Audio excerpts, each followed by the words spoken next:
My mother-in-law smacked my father's cane and hissed, "This yacht is strictly VIP. Take your old man and walk away." My husband just glared at her. I booked a private jet and immediately revoked the $215,000 charter agreement. 3 hours later, when she tried to bypass the harbor master with her platinum card, she realized being stranded at the dock was her smallest disaster. That oxygen tank sounds like a dying lawnmower. Keep it below deck before my guests start complaining. That was the first sentence my mother-in-law, Margaret, spoke when my frail father hobbled onto the polished teak deck of the yacht, not asking how his remission was going. Not a single word of warmth, just venom. My dad, Arthur, paused, his grip tightening on his aluminum cane. We had flown 11 hours from a small Rust Belt town in Ohio, changing flights twice, just to reach Monaco. Dad had insisted on carrying his own canvas duffel bag, terrified of being a burden on my dime. Then Margaret slapped the edge of his cane with her jeweled hand, making him stumble against the brass railing. My blood turned to ice. I spent 8 months organizing this itinerary. A 2-week Mediterranean charter on a 140-foot luxury vessel, complete with a private sommelier, a professional diving crew, and exclusive port stops from Nice down to Portofino.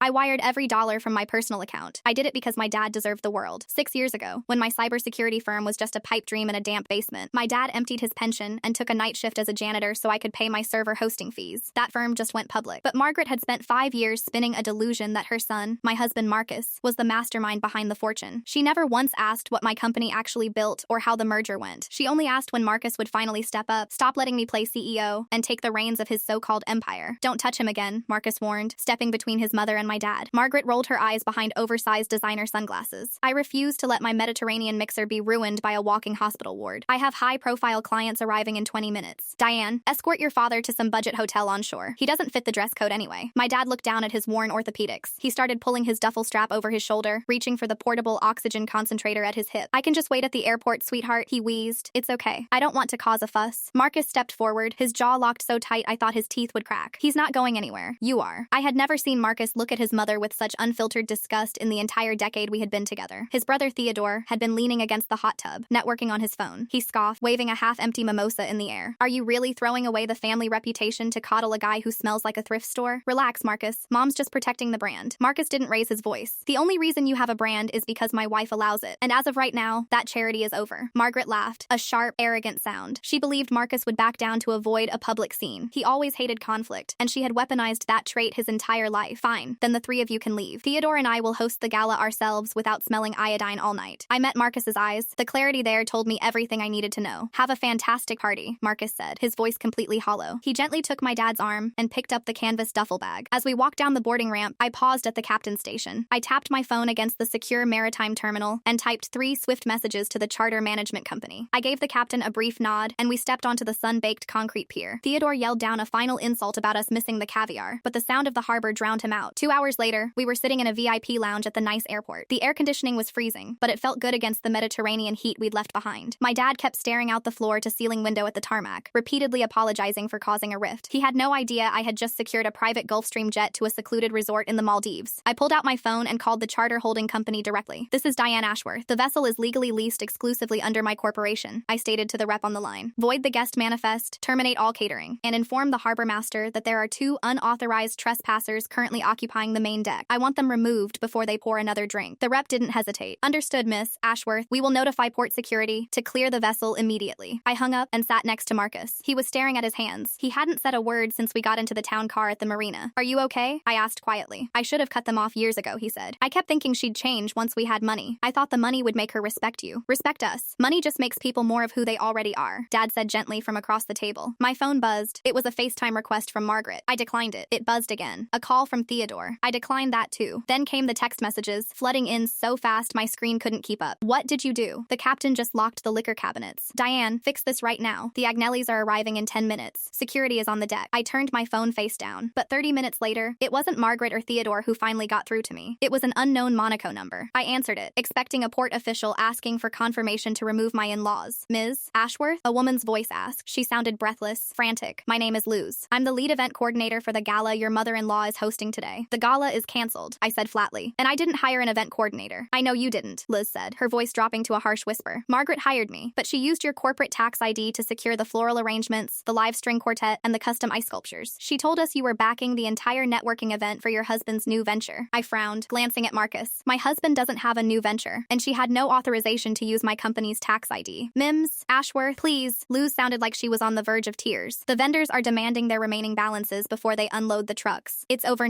90,000 euros. Margaret's platinum card just declined at the harbor master's office when she tried to pay the docking extension fee, and now the vendors are threatening to sue my agency for fraud because I signed the guarantees based on your company's profile. I sat up straight. The satisfaction of stranding Margaret at the dock evaporated, replaced by a cold, sharp reality. She hadn't just thrown a party on my dime. She had leveraged my newly public company's reputation to float a massive, unfunded vanity project. Listen to me, I said, keeping my voice perfectly level. Do not unload a single truck. Do not pay anyone. Have you seen any contracts with my actual signature on them? No, Luz admitted. But Margaret provided a letter of financial guarantee. It's signed by Marcus Ashworth. He's listed as the managing director of your family office. I lowered the phone from my ear. I looked at Marcus. He was watching me now, the exhaustion in his eyes slowly turning to confusion. Did you sign a letter of guarantee for your mother? I asked him. Marcus blinked. What? No, I haven't signed anything for her in years. Not since she tried to take out that second mortgage on her condo. I put the phone back to my ear. Luz, send me a photo of that signature right now. A moment later, my phone pinged with an image file. I opened it. It was a formal letterhead, mocked up to look like my cybersecurity firm's corporate stationery. At the bottom was Marcus's signature, or at least a very convincing forgery of it. She forged it, Marcus said, looking over my shoulder at the screen. The color drained completely from his face. She actually forged my name to commit corporate fraud. Miss Ashworth? Luz's voice crackled through the speaker. The harbor police are here. They're escorting Margaret and Theodore off the yacht, but the vendors are blocking the security gate. They're demanding someone pay the invoices. Margaret is telling everyone that you're having a marital dispute and that you'll release the funds within the hour. What do I tell them? Before I could answer, my phone vibrated with another incoming call. This one was from my company's chief financial officer back in Chicago. It was Sunday. He never called on a Sunday unless a server farm was on fire or the sec was at the door. I clicked over. Tell me this isn't about Monaco. It's about Monaco, my CFO said, his voice tight. Diane, I just got an alert from our corporate banking portal. Someone just tried to authorize a wire transfer for $150,000 to a private wealth management firm in Geneva, using Marcus's secondary credentials. Block it, I said, my voice dropping an octave. Block it right now, Stellan. Freeze his secondary access. Freeze everything connected to the family office accounts. The automated system already flagged it, Stellan replied, the frantic tapping of his keyboard audible over the line. It originated from an IP address in Monaco, not your secure network. But Diane, they had the two-factor authentication. Someone manually approved the push notification. I lowered the phone from my ear and stared at Marcus. Did you approve a login request in the last 10 minutes? He looked completely lost. No, my phone has been sitting on the table since we got here. Then how did they bypass the 2FA? I asked, putting Stellan on speaker and setting the phone down on the glass coffee table between us. Marcus picked up his phone and opened his security settings. His thumb flew across the screen, checking his active devices. He stopped. His face went entirely pale, the kind of white that precedes a fainting spell. My old iPad, he whispered. What? My old iPad Pro. I left it at my mother's house in Palm Beach last Thanksgiving. I thought I lost it on the flight back to Chicago, but her housekeeper texted me in January saying it was in the guest room nightstand. I told her to just keep it there for the next time we visited. It's synced to my iCloud. If Theodore has it and he connected it to the Wi-Fi on the yacht, he receives your text messages. Stellan finished from the speaker, including automated security codes. The sheer audacity of it left me speechless for a fraction of a second. Theodore hadn't just been lounging by the hot tub networking with a mimosa. He had been actively using his brother's forgotten device to monitor our communications and bypass our bank's security protocols. While Margaret was physically shoving my father and throwing a tantrum on the deck, Theodore was quietly trying to siphon $150,000 into a Swiss account. Wipe it, I told Marcus. Remote wipe the device right now. Doing it, Marcus said. His hands were shaking, but his eyes were entirely focused. He tapped the screen, initiated the factory reset command, and locked the device out of his Apple ID. Done. It's a brick. Stellan, I said, leaning closer to the phone. I want a full audit of every login attempt on all our accounts for the last 48 hours. Flag anything that didn't come from my phone, Marcus's current phone, or the Chicago office. Already on it. I'm placing a hard lock on all outbound wires. Nothing moves without verbal confirmation from you and a physical token scan. I'll call you back with the audit results. Stellan hung up. I sat back in the leather chair of the VIP lounge. The freezing air conditioning suddenly felt inadequate. My dad was watching us quietly, his hands resting on the handle of his aluminum cane. He didn't ask questions. He had survived 40 years in a steel mill. He knew when a machine was jamming and when to stay clear of the gears. My phone buzzed again. It was Luz, the event coordinator, calling back. Luz, I answered. Miss Ashworth, she said, her voice shaking. The police have detained Margaret and Theodore on the dock. The vendors are threatening to impound the catering trucks and press charges against my agency. Margaret is screaming at the officers that she has a letter of guarantee from your company. Please, I am begging you. I have a small business. If I have to eat a 90,000 euro loss, I am bankrupt. I closed my eyes. I hated that innocent people were caught in the blast radius of my mother-in-law's ego. But if I paid that invoice, I was legally validating the forged document. I would be setting a precedent that Margaret could use my company's name to underwrite her lifestyle, and that I would quietly clean up the mess to avoid public embarrassment. That was exactly what Margaret was counting on. She operated on the assumption that wealthy people feared scandal more than they cared about the money. Luz, listen to me very carefully, I said. I am going to text you the contact information for my corporate legal counsel in Chicago, a man named Jasper Locke. You are going to hand your phone to the lead police officer on the dock. You will tell them that the letter of guarantee is a forgery. You will show show them the text I am about to send you, explicitly denying any financial relationship with this event. But the vendors need to direct their invoices to Margaret Ashworth and Theodore Ashworth, I interrupted firmly. Do not let them bully you. You were defrauded just like we were. Give the police the forged document. Let them handle it. Before Luz could protest again, Marcus reached over and took my phone. Luz, this is Marcus Ashworth, he said, his voice hard and unrecognizable. Put my brother on the phone. There was a muffled shuffling sound, the distant noise of seagulls, and the crackle of a police radio. Then, Theodore's voice came through, loud and frantic. Mark, tell these local rent-a-cops to back off. They're treating us like criminals. You need to wire the vendors right now. The Agnellis are pulling up in 10 minutes. This is incredibly embarrassing. You tried to steal $150,000 from my wife Ted, Marcus said. Silence fell on the other end of the line. The bluster vanished instantly. I don't know what you're talking about, Theodore stammered. It was a weak, pathetic lie. I just remote wiped the iPad. Ted, the bank flagged the IP address. It's over. The only reason I haven't called the FBI is because I'm sitting in an airport trying to figure out how you could be this incredibly stupid. It was an advance. Theodore blurted out, panic bleeding into his tone. Mom's bridge loan fell through last week. The condo association is threatening foreclosure, and my consulting firm is underwater. We just needed a bridge. Mark, just a temporary injection of capital. You guys have millions. You wouldn't even miss it. Mom was going to use this gala to secure 3 new clients for me. It was an investment in the family. You forged my signature to steal from my wife's company, and you tried to wire cash to Geneva to hide it from your creditors, Marcus stated, stripping away all the corporate buzzwords Theodore used to dress up his failures. That's not an investment. That's wire fraud. Mark, please. Theodore's voice cracked. Mom is crying. They're talking about taking us to the station. You have to fix this. I did, Marcus said. I left. He ended the call and handed the phone back to me. He looked physically exhausted, like the last 10 minutes had aged him 5 years. He leaned forward, resting his elbows on his knees, and buried his face in his hands. My dad slowly stood up. He leaned heavily on his cane, walked the short distance to Marcus's chair, and placed a calloused, weathered hand on my husband's shoulder. He didn't offer platitudes. He didn't tell Marcus it was going to be okay. He just gave his shoulder a firm, grounding squeeze. Marcus reached up and gripped my dad's hand, holding onto it like a lifeline. Boarding for the Maldives flight is in 45 minutes, I said quietly, trying to pivot us back to the reality we could control. We'll get on the plane. We'll turn off the Wi-Fi. We'll sleep for 14 hours, and when we wake up, Jasper will have handled the legal mess from Chicago. Marcus nodded slowly, letting go of my dad's hand and sitting up straight. Yeah, okay, let's just get out of here. I went to the service desk in the lounge to double-check our gate assignment for the private terminal. The concierge smiled warmly, handed me our updated boarding passes, and offered to have a golf cart drive us directly to the tarmac. For a brief, shining moment, I thought we had actually escaped. I thought the worst of it was behind us. Then my phone rang again. It was an international number, but this time it wasn't a panicked event coordinator. Madam Ashworth? A deep, accented voice asked. This is Inspector Vesper with the Monaco Police Department. My stomach tightened. Yes, Inspector. We currently have Margaret and Theodore Ashworth in custody regarding a dispute over unpaid vendor invoices at the Port Hercule Marina. During our preliminary questioning, an allegation of corporate forgery was raised by the event coordinator, citing a document bearing your husband's signature. That signature is forged, I said immediately. My husband has not signed any guarantee. We understand that is your position, madam, Inspector Vesper said politely but firmly. However, because the forged document attempts to leverage a publicly traded American corporation to commit fraud within the Principality of Monaco, this is no longer a simple civil dispute over catering bills. It is a criminal fraud investigation. Okay, I said, pacing slightly away from Marcus and my dad. My legal counsel in the U.S. can provide whatever affidavits you need. That will be necessary in the coming days, the inspector agreed. But right now, I am looking at a flight manifest from the Nice Quai d'Azur airport. It indicates you and your husband are scheduled to depart European airspace on a private charter in less than an hour. We're going on vacation, I said, my pulse starting to hammer in my throat. I apologize for the inconvenience, Madam Ashworth, but as the primary victim of the alleged forgery and the individual whose credentials were used to authorize the document, your husband cannot leave the jurisdiction until he has provided a formal sworn statement in person. I stopped pacing. You want us to come back to Monaco? It is not a request, madam. If Mr. Ashworth boards that flight without giving his statement, it will severely complicate our ability to prosecute, and it will raise questions with the magistrate regarding his complicity in his family's financial maneuverings. We need him at the station in Monte Carlo. Today, I stared at the reflection of the tarmac in the floor-to-ceiling glass. The heat waves were shimmering off the concrete outside, but inside the lounge, I felt completely numb. Inspector, I said, forcing my voice to remain steady. Give me 10 minutes to consult my general counsel in Chicago. I will call you back on this exact number. 10 minutes, Madam Ashworth, Vesper agreed. Do not board that plane. The line went dead. I slowly lowered the phone. Marcus was looking at me, his eyes rimmed with red. My dad hadn't moved from his spot near the leather armchair. We're not going to the Maldives, are we? Marcus said. It wasn't a question. No, I said softly. We're going back to Monaco. I sat down on the edge of the coffee table, our knees almost touching. I laid it out for him, word for word. I told him about the police, the vendors, the fraud investigation. I told him what Inspector Vesper had said about complicity. Marcus closed his eyes. If I go down there and give a sworn statement that the signature is a forgery, I'm handing them over. I'm pressing criminal charges against my own mother and brother. You aren't doing anything to them. My dad chimed in, his voice surprisingly firm for a man who relied on canned oxygen. They did this to themselves, son. You're just telling the truth about it. Marcus looked looked at my dad, then at me. Diane, if I do this, they could go to prison. Monaco doesn't mess around with financial crimes. If you don't do this, I replied, keeping my tone perfectly even, you become an accessory to international wire fraud. My company becomes entangled in a European criminal investigation right after our IPO. The SEC will freeze our assets, Stellan will have to file disclosures, and everything my dad worked night shifts to help me build will burn to the ground because your brother wanted to impress people on a boat. I let that hang in the freezing air of the VIP lounge. I didn't want to be cruel, but I needed him to see the absolute reality of the situation. There was no middle ground anymore. There was no sweeping this under a rug. Marcus swallowed hard. The conflict in his face slowly hardened into something else. Something cold. Call Jasper. I picked up my phone and dialed Jasper Lott, my lead corporate counsel. It was early morning in Chicago, but Jasper answered on the second ring. I put him on speaker. Diane, Jasper's gravelly voice came through. Stellan already woke me up about the wire attempt. Tell me you're not in European custody. Not yet, I said, but the Monaco police have my mother-in-law and brother-in-law. They forged Marcus's signature on a letter of guarantee using my company's letterhead for a €90,000 catering bill. Now the police are demanding Marcus appear in Monte Carlo today to give a sworn statement, or they'll flag him for complicity. Jasper let out a long, heavy sigh. I could hear the clinking of a coffee mug against a saucer. All right, listen carefully. Do exactly what the inspector says. Monaco is a playground, but their police force is entirely focused on protecting the principality's reputation as a safe haven for wealth. They despise grifters who make a mess in their port. If Marcus gets on a plane right now, it looks like he's fleeing. They will issue a warrant, and it will be a nightmare to untangle. So we go back, I said. You go back, Jasper confirmed. I'm calling a local contact right now. Her name is Coralie Trask. She's a defense attorney based in Nice, but she practices in Monaco. She will meet you at the police station. Say absolutely nothing to the inspector until Coralie is standing next to you. Do not let Marcus speak to his mother or brother. Do not agree to pay the vendors. Do you understand? Understood. I'll text you Coralie's contact info, Jasper said. Keep your phone on. I hung up and looked at my dad. He was already reaching for his canvas duffel bag. I'll get a hotel near the airport. Sweetheart, you two go handle this. I'll be fine. Absolutely not, I said. You flew 11 hours for a vacation. I am not leaving you in a sterile airport hotel while we deal with a police interrogation. Diane, my dad said gently, I'm not exactly built for a police station waiting room. I pulled up my private concierge app. You aren't going to a waiting room. I'm booking the penthouse suite at the Negresco right here in Nice. They have 24-hour room service, a balcony overlooking the water, and I'll hire a private nurse to stay on call in the adjoining room just in case. That's too much, my dad protested. It's not enough, I corrected him. I finalized the booking with 3 taps. We'll drop you off on our way to the border. You take a hot shower, order a steak, and watch the ocean. We will come back for you the second this is over. My dad looked like he wanted to argue, but the exhaustion in his eyes won out. He gave a small nod. Okay, kiddo. I went back to the concierge desk and explained that our plans had changed. We needed our luggage pulled from the jet, and we needed a black car to take us first to the Hotel Negresco, then onward to Monte Carlo. The concierge didn't bat an eye. 10 minutes later, we were sitting in the back of a Mercedes van, watching the airport shrink in the rearview mirror. The drive along the coast was agonizingly beautiful. The Mediterranean was a brilliant, sparkling sapphire, dotted with white yachts that looked exactly like the one I had just been forced to cancel. We sat in silence. Marcus stared out the window, his jaw clenched, his knuckles white where he gripped his phone. We dropped my dad off at the hotel. I tipped the bellhop generously to ensure he was settled in quickly, and hugged my dad tight. He smelled like his familiar Old Spice and the faint, metallic scent of the oxygen tank. Take care of your husband, he whispered in my ear. I will, I promised. When I got back into the car, Marcus reached over and took my hand. His palm was clammy. We crossed the border into Monaco 30 minutes later, the roads tightening, the buildings growing taller and impossibly expensive. The police station in Monte Carlo didn't look like the gritty precincts in American television. It was clean, brightly lit, and smelled faintly of lavender and floor wax, but the tension in the air was exactly the same. We walked through the sliding glass doors, and I spotted Coralie Trask immediately. She was a tall, sharp-featured woman in a tailored beige suit, holding a leather briefcase and speaking rapid-fire French to the desk sergeant. When she saw us, she broke off the conversation and strode over. Mr. and Mrs. Ashworth, she said, her English flawless but heavily accented. I am Coralie. Jasper briefed me. Let us be very clear before we go back there. Mr. Ashworth, you are here as a victim of identity theft and fraud. You are not here to mediate a family dispute. The moment you step into Inspector Vesper's office, your brother and mother cease to be family. They are suspects. If you waver, if you show sympathy, the police will assume you were involved and got cold feet. Are we clear? Marcus swallowed hard. I'm clear. Good, Coralie said. Follow me. She led us down a pristine white corridor, through a set of reinforced glass windows. I saw the holding area. It wasn't a cell, just a sterile room with bolted-down chairs and a small table. Margaret was sitting there. She looked completely out of place. Her designer sunglasses were perched on top of her perfectly coiffed hair, but her makeup was starting to run, and the humidity had taken its toll. Theodore was pacing the length of the small room, his tie undone, barking into his cell phone. Margaret looked up and saw us walking down the hallway. Her face transformed instantly from panicked to furious. She stood up, rushing to the glass. She slammed her jeweled hand against it, mouthing something I couldn't hear through the soundproofing, pointing a manicured finger directly at Marcus. Marcus didn't look away. He stared at his mother through the glass, his expression utterly blank. For a second, I thought he might crack. I thought the decades of guilt and manipulation she had instilled in him might bubble up and force him to apologize for something something he didn't do. Instead, he turned his head, looked at Coralie, and said, "Where is the inspector's office?" Coralie smiled faintly. "Right this way." Inspector Vesper was a broad-shouldered man with a neatly trimmed beard and eyes that missed absolutely nothing. He stood up from his desk when we entered, shaking Coralie's hand first, then ours. He gestured for us to sit. On his desk, encased in a clear plastic evidence sleeve, was the letter of guarantee. Vesper slid it across the desk toward Marcus. "Mr. Ashworth, thank you for returning. I require you to look at this document and tell me, for the official record, if that is your signature." Marcus leaned forward. He stared at the piece of paper. The forged signature was good, I had to admit. It had the same sweeping loop on the M and the sharp, hurried slash on the A that Marcus used when he signed restaurant receipts. But below the signature, printed in bold Arial font, was the title, Managing Director, Ashworth Family Office. "It looks like my signature," Marcus said, his voice raspy. Inspector Vesper raised an eyebrow. Coralie placed a hand lightly on Marcus's arm. "But I didn't sign it," Marcus finished, his voice steadying. "I have never seen this document before today. My wife's company does not have a family office. I hold no executive title within her corporation, nor do I have the authority to guarantee payments on its behalf." Vesper nodded slowly, making a note in a leather-bound ledger. "Madam Ashworth, can you confirm this?" "I can," I said. "My company went public 3 months ago. Our corporate structure is entirely transparent and filed with the SEC. My husband has no financial authority within the firm." "Your mother," Vesper said, looking back at Marcus, claims that you agreed to this arrangement verbally, over the telephone, 3 days ago. She states that the electronic signature was authorized by you to expedite the vendor payments. She is lying," Marcus said. The words came out flat, stripped of all emotion. "And the attempted wire transfer of $150,000? Vesper pressed. "The bank flagged it as originating from your secondary device. An iPad I left at my mother's house in Florida 8 months ago," Marcus explained. "My brother Theodore apparently brought it with him. I remote wiped it the moment my CFO alerted us to the wire attempt. You can check the IP logs from the yacht's router. I was physically in a car on the way to the nice airport when that transfer was initiated." Vesper leaned back in his chair. He looked at Marcus for a long, quiet moment. He was evaluating him, searching for the crack in the story. "If what you say is true, Misty Ashworth," Vesper said quietly, "your mother and brother have committed a serious offense. The vendors are demanding restitution. The Port Authority is demanding fines. If we proceed with fraud charges, your family members will not be permitted to leave Monaco. They will be held in detention pending a hearing before the magistrate. Are you prepared to sign a formal affidavit stating that they forged your identity?" "Inspector," Coralie intervened smoothly, "my client has flown back across the border specifically to cooperate with your investigation. He is prepared to sign whatever affidavit you require to clear his name and his wife's company." "I was asking Mr. Ashworth," Vesper said, keeping his eyes locked on Marcus. The silence in the office was suffocating. I could hear the faint hum of the air conditioning vent. I looked at Marcus. I couldn't make this choice for him. I had protected my dad, I had protected my company, but this was his blood. He had to cross this line himself. Marcus reached out and tapped the plastic evidence sleeve with his index finger. "Print the affidavit, Inspector," Marcus said. "I'll sign it." Vesper nodded. He typed a quick command into his computer, and a printer hummed to life in the corner of the room. He handed the fresh sheet of paper to Marcus, along with a heavy black pen. Marcus didn't hesitate. He signed his name, his real, messy, uncalculated signature, at the bottom of the page. "Thank you," Vesper said, taking the paper back. "You are free to go. We will contact your attorney if we need further testimony." We stood up. Coralie shook Vesper's hand again. "I will handle all further communications with the vendors. Inspector, they will direct their claims to the individuals currently in your holding cells." We walked out of the office and back down the sterile white hallway. As we approached the reinforced glass windows of the holding area, the door opened. 2 uniformed officers were escorting Margaret and Theodore out into the corridor. We stopped. They stopped. The physical distance between us was less than 10 feet. Theodore looked terrified. His bravado was entirely gone, replaced by the panicked realization that his slick words couldn't buy his way out of a Monegash police station. But Margaret wasn't terrified. She was livid. "Marcus," she snapped, trying to pull her arm away from the officer holding her elbow. "Tell them to let us go. Right now. This has gone far enough." It was a simple misunderstanding with the caterer. Marcus just looked at her. "Did you hear me?" Margaret demanded, her voice echoing shrilly in the corridor. "Tell them you authorized the party. Tell them you're paying the bill. Do not embarrass us in front of these people." "I just signed an affidavit," Marcus said, his voice barely above a whisper, but carrying perfectly in the quiet hallway. "I told them the truth." Margaret froze. The absolute certainty of what he was saying seemed to hit her all at once. The color drained from her perfectly bronzed face. You signed what?" "I told them you forged my name," Marcus said. "I told them Ted tried to steal from Diane's company." "You little coward," Margaret hissed, the venom returning instantly. "You're choosing her over your own blood? Over your family?" "You're not my family," Marcus said. "You're just people I used to know." He didn't wait for her to respond. He turned and walked toward the exit. I followed him, keeping my eyes fixed on his back, not giving Margaret or Theodore a single backward glance. The heavy glass doors slid open, and the intense heat of the Mediterranean afternoon hit us like a physical blow. Coralie walked us to our waiting car. "You did the right thing," she told Marcus. "It will be a messy few weeks, but Jasper and I will handle the legal filings. Go back to Nice. Take your wife and her father on vacation." Marcus thanked her, and we climbed into the back of the Mercedes. The driver pulled away from the curb, merging smoothly into the heavy Monte Carlo traffic. We sat in silence for a long time. Marcus had his head resting against the cool window pane. I didn't push him to talk. I knew the adrenaline was fading, leaving behind a massive, hollow crater. "Do you think they'll actually go to prison?" he asked quietly, not looking away from the window. "I don't know," I answered honestly. Coralie said the vendors lenders just want their money. If Margaret's condo association is already foreclosing, she probably doesn't have the $90,000 liquid to pay them off. Ted certainly doesn't. They might have to liquidate whatever assets they have left to avoid a sentence. She'll have to sell the condo, Marcus murmured. Ted will lose his firm. Yes, he nodded slowly. Good. When we finally arrived back at the Hotel Negresco, the sun was beginning to set, casting a brilliant orange and pink glow over the Promenade des Anglais. We walked into the grand lobby, a massive contrast to the sterile police station. I asked the concierge for the spare key to my dad's suite. We rode the gilded elevator up to the penthouse floor. When we opened the door, I immediately smelled room service, roasted garlic, seared steak, and butter. My dad was sitting on the massive balcony in a plush hotel bathrobe, the portable oxygen concentrator resting quietly beside his chair. He was eating a piece of baguette and looking out at the ocean. He turned his head when he heard us come in. He smiled, his eyes crinkling at the corners. Hey, everything sorted? It's sorted, I said, walking out onto the balcony and leaning down to kiss his cheek. Marcus stepped out behind me. He looked at the spread of food on the table, then out at the endless expanse of the Mediterranean Sea. He looked lighter, damaged, exhausted, but fundamentally lighter. Mr. Ashworth, my dad said, pointing a piece of bread at an empty chair. Sit down, eat something. You look like you just went 12 rounds with a heavy bag. Marcus smiled, a small, genuine expression. I feel like it, Arthur. He sat down. I sat next to him. We didn't talk about Monaco, or the police, or the forged letters. We sat on the balcony of a beautiful hotel eating steak and watching the sky turn dark over the water. My phone, which had been silent for hours, suddenly vibrated in my pocket. I pulled it out. It was a text message. Not from Stellan. Not from Jasper. It was an unknown number, but the area code was Florida. Diane, this is Aunt Sylvia. I don't know what you just did to Margaret, but her lawyer just called me asking for bail money. Do not hang up on me. We need to talk about the trust fund Marcus's father left behind. The one Margaret swore was empty. I stared at the screen. The orange glow of the sunset suddenly felt very cold. I locked the screen and put the phone face down on the table. Who is it? Marcus asked, cutting a piece of steak. I looked at him, then out at the ocean. Just Stellan. I lied smoothly. Everything is locked down. He nodded, the tension in his shoulders dropping just a fraction. He believed me. He wanted to believe me, because the alternative was dealing with one more crisis, and he simply didn't have the bandwidth left. We finished our meal in a heavy, exhausted silence. The only sounds were the clinking of heavy silver on porcelain, and the rhythmic, distant crashing of the waves against the seawall below. My dad finished his steak, meticulously wiped his mouth with a linen napkin, and announced he was going to take a hot shower and watch whatever was on the French news until he fell asleep. Once his bedroom door clicked shut, Marcus stood up. He looked completely drained, the dark circles under his eyes bruised and heavy. I'm going to shower too. Try to wash the police station off. Take your time, I said. I waited until I heard the water running in the master bathroom. Then I picked up my phone, walked to the farthest corner of the balcony, and dialed the Florida number. Aunt Sylvia answered on the first ring. I was starting to think you blocked me. Sylvia's voice crackled through the speaker. She was Marcus's father's older sister. She lived in Boca Raton, smoked 2 packs a day, and had despised Margaret since the day my late father-in-law, Emerson, brought her home in the 80s. I'm standing on a balcony in Nice, I said, keeping my voice low. Marcus is in the shower. Tell me what is going on with this trust fund, Sylvia, because as far as Marcus knows, his father's estate was wiped out in the 2008 crash. Sylvia let out a sharp, barking laugh that dissolved into a smoker's cough. Wiped out. That's the story she went with? Unbelievable. Sylvia, please. An hour ago, I got a frantic call from a man named Arlo Quill, Sylvia said, her tone sobering instantly. He's Margaret's defense attorney here in Florida. Apparently, Margaret used her one phone call from the Monte Carlo precinct to wake him up. Arlo called me begging for a wire transfer of 200,000 euros to secure bail and cover a retainer for local counsel in Monaco. He said Margaret and Theodore are facing international fraud charges. They are, I confirmed. They forged Marcus's signature to defraud a catering vendor, and Ted tried to wire 150 grand out of my corporate accounts using Marcus's old iPad. There was a long pause on the line. I heard the distinct sound of a lighter flicking. Well, Sylvia exhaled slowly. That explains why Arlo sounded like he was having a heart attack. I told Arlo I wouldn't give Margaret a dime if she was on fire. Then I asked him why he was calling me, considering Margaret has been bragging for years about Theodore's highly lucrative consulting firm. And Arlo cracked, Sylvia said. He told me Margaret's liquid assets are completely frozen. The Monaco authorities are threatening to audit her entire financial history to determine if she has the capacity to pay restitution to the vendors. Arlo was panicking, because if the Monegasque magistrate subpoenas her domestic banking records, they are going to find the Emerson Ashworth Trust. I gripped the cold wrought iron railing of the balcony. What trust, Sylvia? When my brother died, Sylvia said quietly, he left a life insurance policy and a diversified portfolio worth about $2.5 million.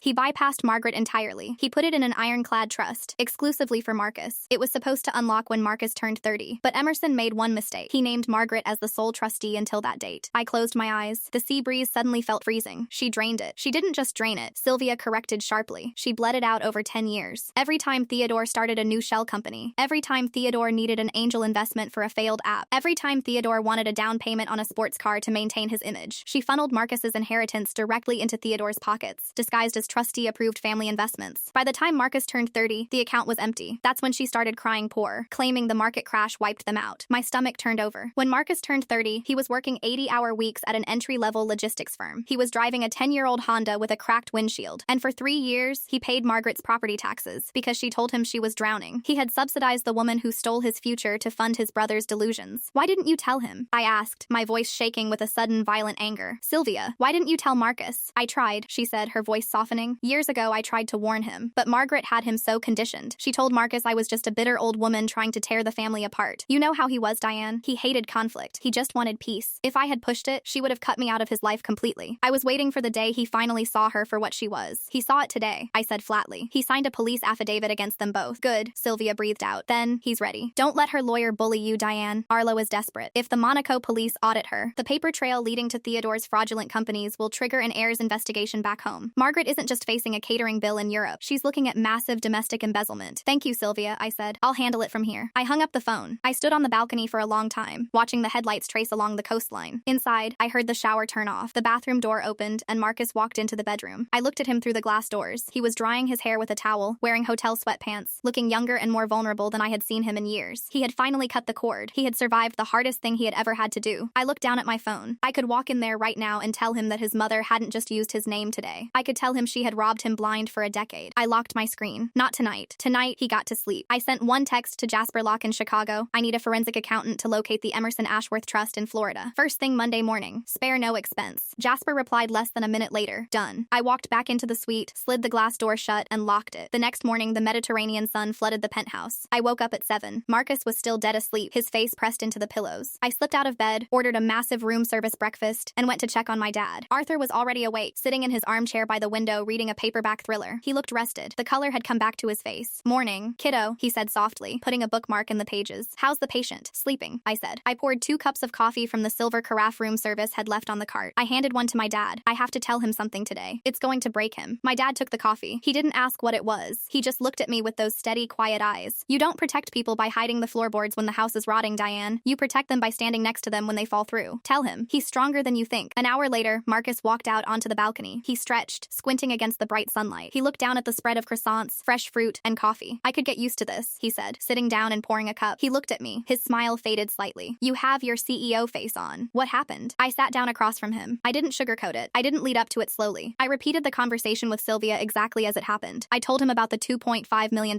I told him about Arlo Quill. I told him about Theodore's consulting firm being nothing but a laundromat for his stolen inheritance. Marcus didn't yell. He didn't stand up and throw his coffee cup against the stucco wall. He just sat there, perfectly still. The silence stretched out for 2 full minutes. The only movement was the steam rising from his cup. She let me pay her property taxes, he said finally. His voice didn't even sound like his own. It was a hollow, empty rasp. The year I couldn't afford to fix the heat in my apartment, I paid her property taxes. And she let me. She did, I said. Ted drove to my apartment in a brand new Audi that year. Marcus continued, staring blankly at the ocean. He told me he had closed a massive logistics contract. He told me if I worked harder, maybe I could afford a decent car. 2, he slowly placed his coffee cup back on the saucer. His hands weren't shaking. They were completely rigid. I'm sorry, Marcus, I said softly. He looked at me. His eyes were entirely dead. Whatever lingering guilt he had felt about leaving them in the Monaco police precinct evaporated in that exact second. The ghost of the mother he thought he had was gone. Before he could say another word, there was a sharp, authoritative knock on the double doors of our suite. I frowned. I hadn't ordered anything else from the concierge. I stood up, walked through the living room, and checked the peephole. It was Coralie Trask. She was wearing a different suit today, charcoal gray, and she looked incredibly tense. She had a thick manila folder tucked under her arm. I unbolted the door and pulled it open. Coralie, I said, surprised. Did Jasper send you? You didn't have to drive all the way from Monaco, you could have called. Coralie stepped into the foyer without waiting for an invitation. This is not a conversation for an unsecured phone line, Diane. Where is your husband? Marcus stepped out of the bedroom, still wearing his sweatpants. I'm right here. What's going on? Coralie closed the heavy suite doors behind her and checked the deadbolt herself. She turned to face us, her professional veneer stripped away, leaving only grim urgency. The Monegasque magistrate held a preliminary hearing at 6 o'clock this morning, Coralie said, her words clipped and fast. The vendors refused a settlement. The Port Authority filed formal grievance charges. Margaret and Theodore were formally denied bail due to flight risk. Okay, Marcus said, his voice entirely devoid of sympathy. So they sit in a cell. You don't understand, Coralie said, stepping closer. Margaret retained a local defense attorney, a very aggressive, very expensive bulldog named Henri Farrow. When Farrow realized there was no money to pay the restitution, he immediately pivoted their defense strategy to secure a plea deal. I felt the temperature in the room drop. What kind of plea deal? Coralie opened the manila folder and pulled out a certified translation document bearing the official seal of the Principality of Monaco. She handed it to me. Margaret and Theodore have given a new sworn statement to Inspector Vesper, Coralie said, looking directly at Marcus. They are no longer claiming the catering guarantee was a misunderstanding. They are claiming they forged the document under extreme duress. Duress? Marcus Marcus repeated, his brow furrowing. From who? From you, Marcus, Coralie said flatly. I stared at the document in my hands. The legal French was dense, but the English translation stapled beneath it was crystal clear. Margaret is claiming, Coralie continued, her voice echoing in the quiet hotel room, that she discovered you were orchestrating a massive corporate embezzlement scheme within your wife's newly public cybersecurity firm. She claims you were using Theodore's consulting company in Florida to launder the stolen assets. That's insane, Marcus said, taking a step back. I don't even have access to Diane's corporate accounts. They know that, Coralie said, which is why their statement alleges that you used your secondary device, the iPad, to bypass the two-factor authentication, wire the funds yourself, and then remotely wiped the device to destroy the evidence. Margaret told the magistrate that you threatened to bankrupt her and ruin Theodore's reputation if they didn't host this gala in Monaco to court European shell company directors for your laundering scheme. She's framing him, I said, the words tasting like ash in my mouth. I looked up at Coralie. She's actually framing her own son for corporate embezzlement to get out of a catering bill. She's doing worse than that, Coralie corrected grimly. She's framing your company, Diane, by alleging that your public firm has a massive internal security breach and is being used to launder money. Henri Farrow has forced the Monaco Financial Crimes Division to act. Inspector Vesper isn't just looking at a forged signature anymore. Coralie pointed a manicured finger at the document in my hands. Vesper just issued a formal request to Interpol and the SEC. They are petitioning to freeze every single corporate asset tied to your cybersecurity firm, pending a full international audit. Margaret isn't just throwing Marcus under the bus, she's trying to burn your entire company to the ground. I stared at the translated document in my hands. The black ink seemed to vibrate on the page. Margaret wasn't just lashing out like a cornered animal anymore. She was executing a calculated, scorched earth protocol. If she was going down, she was going to drag the very thing that made me independent down with her. Marcus stepped forward and gently pulled the folder from my hands. He read the translation. His eyes scanned the lines, tracing the exact contours of his mother's betrayal. He read the part where she accused him of masterminding a money laundering operation. He read the part where she implicated my firm. When he looked up, his face was a mask of cold, terrifying clarity. She thinks she can outplay us because she's always outplayed me, he said, his voice entirely steady. She thinks I'll panic. She thinks I'll offer to pay the vendors, pay the port fines, and give her whatever cash she wants just to make this go away and save your stock price. Coralie nodded slowly. That is exactly Henri Farrow's playbook. Create an international incident, threaten a newly public corporation, force a massive, quiet financial settlement from the deep pockets to make the criminal charges disappear. He assumes you have millions in liquid capital and zero appetite for a public scandal. He assumed wrong, I said. I walked over to the desk, grabbed my laptop, and flipped it open. The Wi-Fi connected instantly. I pulled up my secure communications portal. What time is it in Chicago? Coralie asked, checking her elegant Cartier watch. 2 in the morning, I replied, hitting the dial button for Stellan. But nobody at the executive level is sleeping tonight. Stellan answered on the first ring. He didn't sound like he was in bed. He sounded like he was pacing on a hardwood floor. Tell me you have a handle on this, Diane, because my phone is blowing up. What's happening? I asked, putting him on speaker so Coralie and Marcus could hear. Someone leaked it, Stellan said grimly. Not the SEC. The SEC moves slow. Someone leaked the preliminary Interpol inquiry to a financial blog in London. I just got an email from a Bloomberg stringer asking for comment on rumors that our family office is under investigation for European money laundering. Diane, if this hits the wire before the markets open on Monday, our stock is going to crater. The board is already calling an emergency session for 6 a.m. Central. Henri Farrow. Of course, you don't just file the false police report, you leak the existence of the police report to the financial press to force the target's hand. I looked at Coralie. Can Henri Farrow legally leak an ongoing magistrate inquiry? Legally? No, Coralie said, her lips thinning into a tight line. But he has a dozen anonymous fixers who can. It's leverage. He is squeezing you. Stellan, I said, leaning closer to the laptop. Get Jasper on the line. Right now. There was a series of clicks, a brief hold music, and then Jasper's gravelly voice joined the call. He sounded wide awake and furious. I've read the preliminary filings, Jasper said without preamble. Monaco is requesting a freeze on your operating accounts. The SEC hasn't granted it yet because the evidence is entirely based on the sworn testimony of 2 accused fraudsters sitting in a Monte Carlo jail cell. But the SEC hates smoke. Where there's smoke, they freeze everything until they find the fire. We have maybe 24 hours before this becomes an official regulatory nightmare. How do we kill it, I asked. We need a kill shot, Jasper said bluntly. We need to prove to the Monaco magistrate, unequivocally, that Margaret Ashworth has a documented history of financial fraud, specifically targeting her own family. We need to show them she is a serial embezzler. If we destroy her credibility in front of the magistrate